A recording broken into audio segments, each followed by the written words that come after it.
আমাৰ মহান ত্ৰাণকৰ্তা প্ৰভু যীশুখ্ৰীষ্টৰ নামত নমস্কাৰ প্ৰিয় শ্ৰোতা। আজিৰ শাস্ত্ৰ পাঠ কলচীয়া ৩ নম্বৰ অধ্যায়ৰ ১-ৰ পৰা ৪ নম্বৰ পদ। এতেকে তোমালোকে যদি খ্ৰীষ্টৰ সৈতে তোলা হলা, তেন্তে ঈশ্বৰৰ সোঁহাতে যি ঠাইত খ্ৰীষ্ট বহি আছে ওপৰত থকা সেই ঠাইৰ কথা বিচাৰিবা। পৃথিৱীৰ কথা নাভাবি ওপৰৰ কথা ভাবিবা, কিয়নো তোমালোক মৰিলা আৰু তোমালোকৰ জীৱন খ্ৰীষ্টৰ সৈতে ঈশ্বৰত গুপ্ত আছে।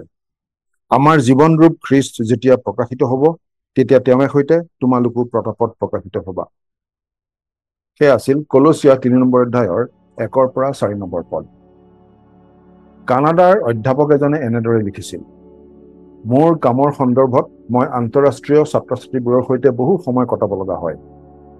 প্ৰতি বছৰে বিশ্বৰ বিভিন্ন প্ৰান্তৰ পৰা আমাৰ কমিউনিটি কলেজলৈ শ শ ছাত্ৰ ছাত্ৰী আহি থাকে।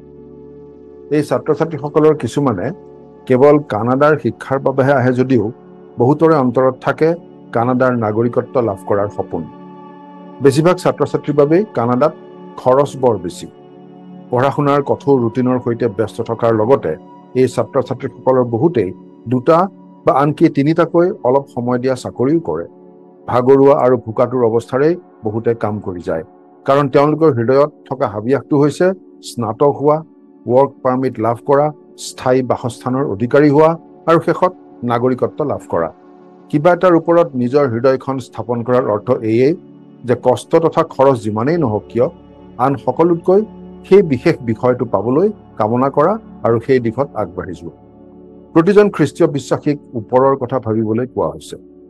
ওপৰৰ কথা ভবাৰ কেন্দ্ৰবিন্দুটো হৈছে তৃতীয় ঈশ্বৰৰ সৈতে সম্পৰ্ক স্থাপন কৰা আৰু তেওঁৰ সৈতে বন্ধুত্বপূৰ্ণ সহভাগিতা আৰু তেওঁৰ অনুগ্ৰহৰ অভিজ্ঞতা লাভ কৰি থকা।